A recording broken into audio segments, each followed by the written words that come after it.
en majestad, en tus manos está el tiempo y la eternidad. Otra pregunta a nuestro pastor Saúl: si hay un Dios, ¿por qué hay tantas injusticias en el mundo? Bueno, en el principio cuando nosotros leemos la palabra de Dios, usted se va a encontrar con una cita que es muy importante, que me fascina, me gusta y cada vez la comparto con la gente. Es Génesis capítulo 1, versículo número 31, dice allí en resumen que todo, fíjese bien, todo lo que Dios creó es bueno. Y allí estaba usted en el plan de Dios y también estaba yo.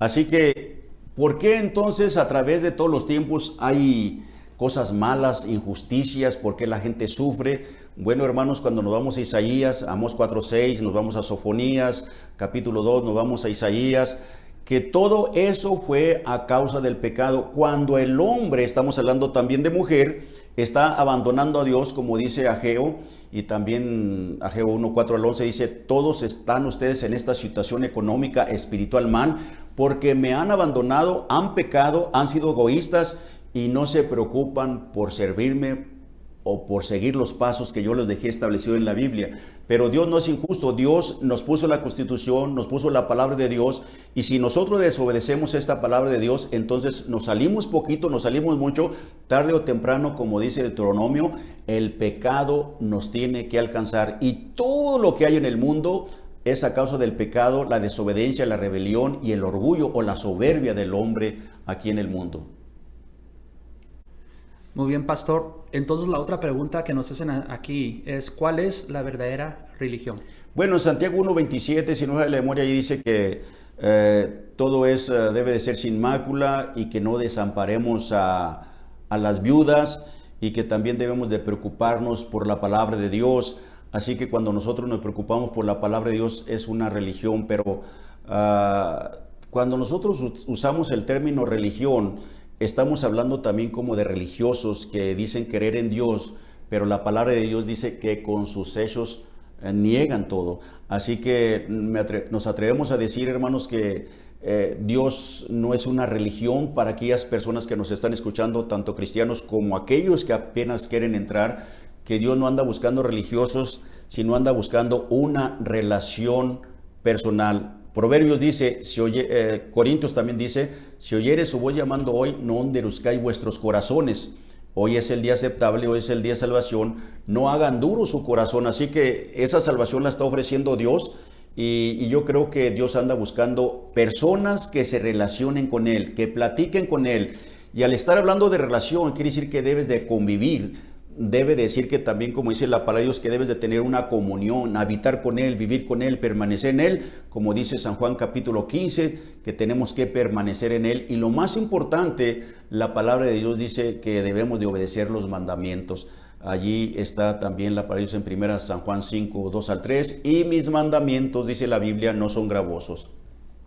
Gracias, pastor. Otra pregunta que tengo aquí: ¿qué dice la Biblia de la perfección en el humano? Bueno, mire, creo yo que se ha malinterpretado este verbo de perfeccionar o esta palabra de perfectos. Tenemos miedo de decir que nosotros somos perfectos, tenemos miedo de decir que somos santos, porque dicen: nadie es santo, solamente Dios, nadie es perfecto, solamente Dios. Pero yo creo que el Señor Jesucristo, antes de decir los versículos de memoria, yo creo que el Señor Jesucristo viene por una iglesia santa, sin mancha, sin arruga. Viene por una iglesia que se está perfeccionando. Y alguien dice: hermano Moreno, ¿y dónde están las citas? Bueno, ahí le van. La primera que me recuerdo es Mateo 5:48, que dice de la siguiente manera: sed pues vosotros perfectos, como vuestro Padre que está en los cielos es perfecto. Cuando dice la Biblia perfectos, en el griego, en el original, quiere decir telios, que significa maduro. Fácil así, maduro, completo, sin que le falte cosa alguna. O sea, que cuando venga, así lo entiendo yo, no sé si lo entiende así, que cuando venga el Señor Jesucristo por su pueblo a levantarlo, usted tiene que tener estas dos características. Tiene que ser un hombre perfecto, hablamos de mujer también, y tiene que ser un hombre que ande en santidad, porque la Biblia dice en Hebreos que seguid la paz y la santidad, sin la cual nadie verá al Señor. Hay otra parte interesante que se me viene a la memoria, que es Efesios capítulo 4, 12 y 13. Dice que el Señor Jesucristo, por medio de la iglesia, de los siervos de Dios, van a la perfección o tratan de perfeccionar, más bien no tratan, sino van a perfeccionar a la iglesia por medio de la palabra de Dios. La palabra de Dios es la que nos hace perfectos. Y al hablar allí de perfecto, no nos está hablando de impecabilidad, está hablando en el sentido moral. Impecabilidad quiere decir que Jesucristo nunca pecó, es impecable. Pero nosotros pecamos, pero ahí lo que se está refiriendo la palabra perfección, quiere decir que si nosotros cometemos pecados, por ejemplo, el de la mentira, y nosotros nos damos cuenta, por ejemplo, de que mentimos, ya no vamos a cometer ese pecado más. Y luego el robar, por ejemplo, o el pelear, vamos quitándonos todas las inmundicias, todas las cosas, y no las volvemos a practicar en nuestras vidas cristianas. Entonces yo creo firmemente que un día el Señor Jesucristo va a venir a levantar esa iglesia perfecta y santa, porque si no, entonces ¿qué estamos haciendo? Como les digo, ¿qué estamos haciendo aquí en la iglesia? ¿Para qué estamos? Pues estamos para ser perfectos, estamos también para poder andar en santidad. Santiago 1:27 también, más bien Santiago 1:4 dice que la paciencia también va a ser importante para nuestras vidas, pero también dice que seamos, ahí dice dos palabras, seamos cabales y perfectos sin que nos falte cosa alguna. Perfección es que cuando usted, por ejemplo, va a tener el amor, lo desarrolla, gozo, paz, paciencia, benignidad, hasta que usted haga todo eso y lo abrace con la ayuda de Dios, con la fortaleza de Dios, con la instrucción de la palabra de Dios. Entonces un hombre perfecto, y un hombre perfecto es peca, pero ya no vuelve a caer en el mismo pecado. Y eso nos demuestra que Jesucristo está limpiando a su iglesia, porque repito, Efesios 5:25 dice que Él viene por una iglesia santa, sin mancha y sin arruga. Así que no se asuste, la palabra santo quiere decir apartados del pecado y consagrados al servicio de Dios. Ese es el griego original. Y número 2, la palabra perfecto es que si usted peca y le pide perdón al Señor y no vuelve a cometer ese pecado, entonces usted va caminando hacia la perfección. Y dice el versículo 4, 13 al 16 de Efesios, hasta que todos lleguemos, fíjese bien, hasta que todos lleguemos a la medida, a la plenitud de un varón perfecto. Eso lo dice la palabra de Dios, yo no lo digo. Así que perfecto quiere decir maduro, que sin que le falte cosa alguna, y prepárese, porque Cristo viene por hombres perfectos y santos que anden en santidad. Gracias, pastor. Otra pregunta que nos hacen es, ¿qué es la diferencia entre un don y un talento? Esa sí es buena pregunta. Voy a tratar de explicarlo lo más sencillo que puedo. Los dones los ha establecido Dios, y los dones vienen por la gracia y la misericordia de Dios. Cuando uno viene a Jesucristo, cuando uno se bautiza, cuando uno empieza a caminar con Dios, esos dones Dios se los da a los hombres y a las mujeres por su gracia. Y los dones, como dijimos en la pregunta anterior, en Efesios 4:12, dice de esta manera que los dones Dios los ha establecido para perfeccionar a la iglesia, para la obra del ministerio, hasta que todos lleguemos a la unidad de un varón perfecto. Ahora, la palabra talento, hay que decir, talento era una medida en el tiempo antiguo en el pueblo de Israel que equivalía a 34 kilogramos, pero cuando hablamos de talento estamos hablando también de personas. Por ejemplo, lo hago sencillo, una persona en el mundo, antes de venir a Jesucristo, tienen talentos. Por ejemplo, el tocar guitarra despacio, el tocar el piano, el tocar la batería en una iglesia, el predicar, el enseñar, el evangelizar, esos son dones. Pero esos dones tienen que estar dirigidos a la obra de Dios, a la iglesia donde usted se reúne. Porque si usted tiene algún don tremendo, entonces si no lo pone al servicio de Dios, pues no viene siendo un don. Creo yo que tengo que aclarar algo importante. Muchas personas tienen, por ejemplo, don de evangelismo, pero si no lo practican, entonces ese don no sirve para nada en la iglesia. Pero cuando una persona tiene un don, hablando de hombre y de mujer, y usted lo lleva a cabo, predica, enseña, toca, se transforma en un ministerio. Así que los dones, puede decir usted, yo tengo muchos dones, pero si usted no los practica, no los pone en acción, no se transforma en un ministerio. El ministerio es el que hace crecer la obra de Dios cuando usted practica ese don. Talento, me refiero a aquellas personas en el mundo que no han venido a Jesucristo, que no se han entregado, que no han caminado con Él, que no tienen la relación personal con el Señor Jesucristo allí con Él. Entonces hay hombres en el mundo que tocan, que cantan, que tocan la guitarra bien. Ese es un talento.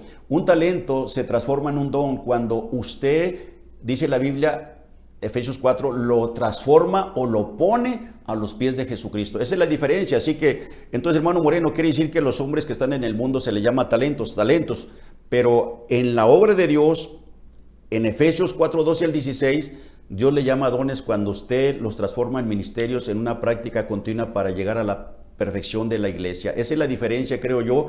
Así que le animo a que todos los dones que usted tenga, póngalos a servicio de Dios. No se conforme con decir yo tengo este don, yo tengo el don de predicación, yo tengo el don de evangelismo, o yo sé mucha guitarra y mucho piano, pero si usted no lo pone en la iglesia al servicio de Dios, pues ahí está nomás, no es un ministerio. Póngalo al servicio de Dios, ese don se transforma en un ministerio, y entonces si usted anda en el mundo, si usted anda en las drogas, en los vicios, Cristo lo llama, ese talento lo puede dedicar, y ya lo llama la Biblia don, porque está perfeccionando a los santos para la obra del ministerio. Efesios 4:12 al 16. Última pregunta, y gracias, pastor. La última pregunta viene siendo lo siguiente. En Lucas 22:27 habla del que se sienta a la mesa o el del que sirve. ¿Quién es el mayor, el que se sienta a la mesa o el que sirve? Bueno, hace tiempo estaba yo con unos pastores, eran como 15, 20 pastores, y estábamos hablando del servir a Dios, de los verdaderos siervos de Dios, y yo hice esta pregunta en el púlpito: ¿quién es mayor, el que se sienta a la mesa o el que sirve? Y casi la mayoría contestaron que el que sirve es el mayor. Pero la Biblia, si usted lee con detenimiento estos versículos, dice que el que se sienta a la mesa es el mayor. Ponga atención, el que se sienta a la mesa es el mayor. ¿Por qué? Porque el que se sienta a la mesa tiene todos los privilegios del que está sirviendo. Por ejemplo, si usted va a un restaurante, usted pide la comida y le van a servir, usted pide esto y pide aquello. Entonces, por eso dicen las personas, el que sirve es el mayor, pero el que se sienta a la mesa es el mayor. Pero como Jesucristo sirvió a la humanidad, de allí se han confundido, pero Jesucristo dice: yo no he venido para sentarme a la mesa, yo les estoy enseñando que yo vengo a servir. Así que si ustedes quieren ser mayores, tienen que aprender a servir y no a sentarse a la mesa para que ustedes reciban todos los beneficios. Jesucristo, el Dios encarnado, la palabra encarnado, siendo el Dios de todo el mundo, Él nos enseñó a que sirviéramos a la humanidad. Le voy a poner un ejemplo. En San Juan capítulo 20, si usted lee Juan capítulo 16 al capítulo 20 de Juan, y en Mateo, Marcos, Lucas y Juan, antes de ir rumbo a la cruz del Calvario, un día antes, si no me falla la memoria, Él empezó a lavarle los pies a los discípulos. Él se hincó, Él se postró, Él hizo una genuflexión, totalmente se hincó, y empezó a lavarle los pies a cada discípulo. Note, a cada discípulo. Por allí Pedro, si no me falla la memoria, fue el que le dijo: no hagas eso. Yo se lo estoy traduciendo así muy fácil: no hagas eso, ¿verdad? Entonces Jesucristo tuvo que decirle: si ustedes quieren ser verdaderos discípulos, si ustedes quieren entrar a la gloria eterna, si ustedes no se lavan los pies, así dice, no entrarán al reino de Dios. Pues ¿cómo está esa cosa de lavar los pies para no entrar al reino de Dios? Si usted hace tiempo dijo en las preguntas que tiene que arrepentirse, bautizarse, caminar en una vida nueva. Bueno, es que el Señor Jesucristo lo que les quiso mandar allí, que lo más importante como siervos de Dios, como pastores, como evangelistas, como líderes religiosos, tenemos que aprender primero a servir, porque el que es pastor o el que se llama evangelista o el que es maestro y no aprende a servir, hermanos, de nada sirve, porque nosotros no estamos aquí los pastores para que nos sirvan. Nosotros hemos venido también para servir a la humanidad, para ayudarla, para aconsejarla, y tenemos que dar todo nuestro tiempo también para aconsejar a los matrimonios que están deshechos, las personas que están deshechas. La iglesia, recuerde bien que Jesucristo ha establecido sobre la tierra, es un hospital donde viene la gente defraudada, donde viene la gente destrozada por su matrimonio, por las drogas y los vicios. Y el Señor Jesucristo, ustedes tienen que aprender a servir a la humanidad, porque si no sirven, no son verdaderos siervos de Dios, y los verdaderos siervos de Dios no entrarán a la gloria eterna. Ellos creen los privilegios, así que el que se sienta a la mesa es el mayor porque recibe los beneficios. Pero Jesucristo dijo, repito, yo no vengo a sentarme a la mesa, yo vengo a servir a la humanidad para que ustedes también aprendan como yo. Pero no, en veces no lo hacemos así, pero Dios quiere que aprendamos a ser primeros servidores. Gracias, Pastor Saúl Moreno, por estas respuestas a nuestras preguntas. ¿Tiene unas últimas palabras para las personas que nos están escuchando? Esperando que Dios los bendiga, les colme de ricas bendiciones. Nos vemos hasta el próximo programa, pero recuerde bien, todos los videos que han empezado con la pandemia del coronavirus están en Iglesia Manuel. Se mete en el YouTube Iglesia Manuel en Chaparral, Nuevo México, y luego se va allí donde dice videos, en lugar de home le aplasta videos, y ahorita le van a explicar también cómo se meta, mi hijo Saúl, cómo se meta para que se suscriba al canal también. Él se lo va a explicar también en detalle. Dios lo bendiga, nos vemos hasta la próxima enseñanza de la palabra de Dios. A lo mejor con preguntas o a lo mejor otra cosa que Dios nos diga también. Gracias.